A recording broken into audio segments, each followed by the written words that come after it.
Yeah, this is the axle bearing and seal replacement for a Dana 44 axle. That's the bottom one in this picture.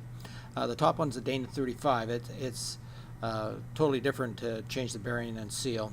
It's actually easier to change the seal on that one. But this is a Dana 44, the larger of the two, and the larger number in the stock number of the vehicle and the specifications. So here we go. Before you invest any time in this video, I should let you know I'm using a bit of equipment you may not have available. The one thing I'm using is a slide hammer. You can rent that very easily. I'm also using a cutting torch, which is, may or may not be easy for you to obtain. And I'm using a press, which not many people have in their garage. But all these are available in a community, and if you organize them, you should be able to do this job. Thank you. What we have to do to remove this axle, this is a Dana 44 axle. It's just, so I'm pointing to the 4 nuts that are holding the bearing retainer in. There's also an ABS bracket and an ABS sensor that has to come off. And once you've got the 4 nuts off, you can then attach a slide hammer and pull the axle. And they are 14 mil nuts on the studs. And once you've done that, you attach the slide hammer with 3 of the wheel nuts. It's a good idea to tighten it right up.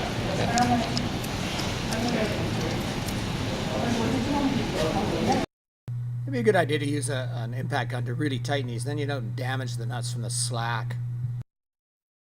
And you go pretty hard. Just make sure nobody is on this side when you're using the slide hammer, and have goggles on.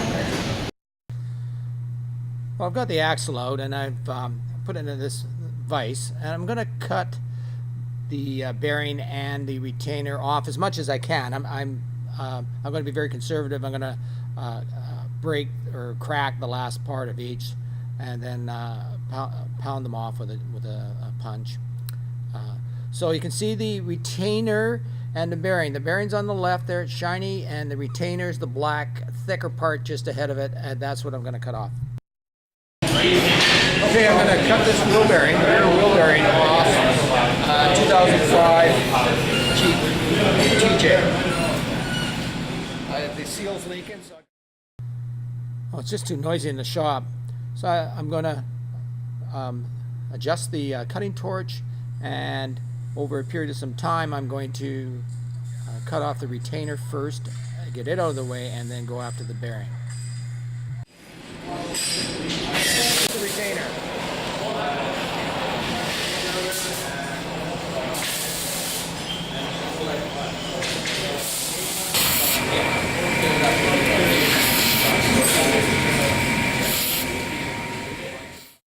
I'm being very conservative here, and I'm just going to cut it. I'm going to leave about an 1/8 inch of material. I have to be very careful. I don't want to nick the axle and cause a problem for myself. But it's under a lot of strain, so once I get it thin enough, it will crack. And I'm just finishing up, getting it a little thinner. Okay, I'm going to try break it with a chisel now. So I hit it with a chisel and crack it because it's under a lot of tension. It may crack. That's pretty straightforward.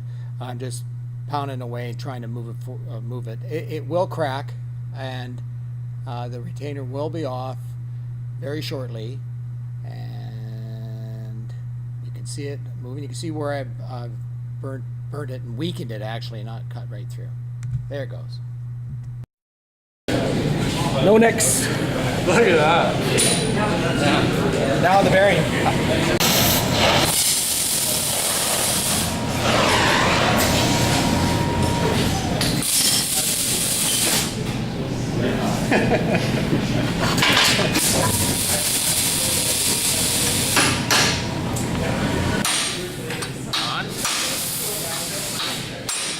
There you go.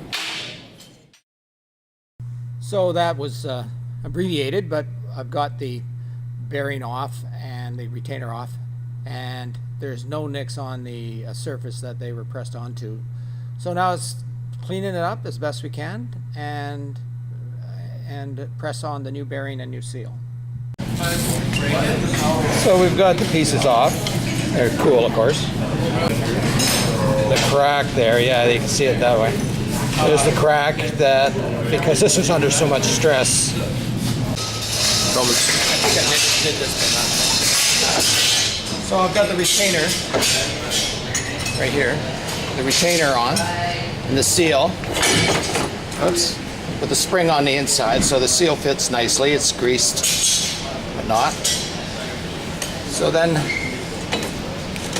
put the bearings on. Okay, the bearing, you can see the wider part of the roller bearing as opposed to the smaller part. So this would go to the hub, or go to the flange. The retainer is symmetrical. For a spacer, and that brings us just perfect.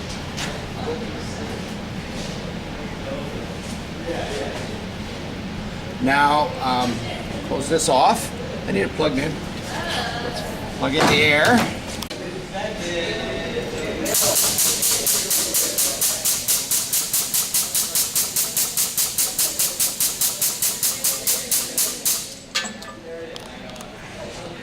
Done. Okay, now we have the bearing pressed on. We're going to install. This is all cleaned out.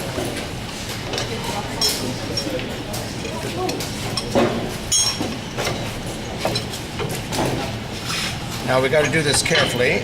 Get it into the spider gear spline and the bearing started.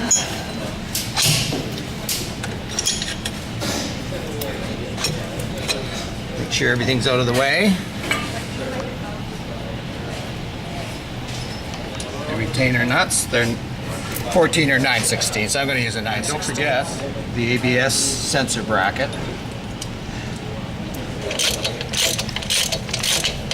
Remember, you get the best idea is to keep it nice and even, so I'm going to go right across.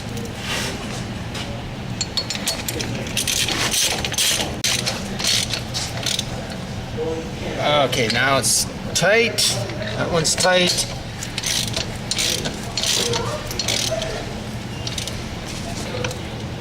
That one's tight. Okay, so the axle seal bearing is installed. All we have to do now is put the brakes back, but that's for another video. Thank you very much.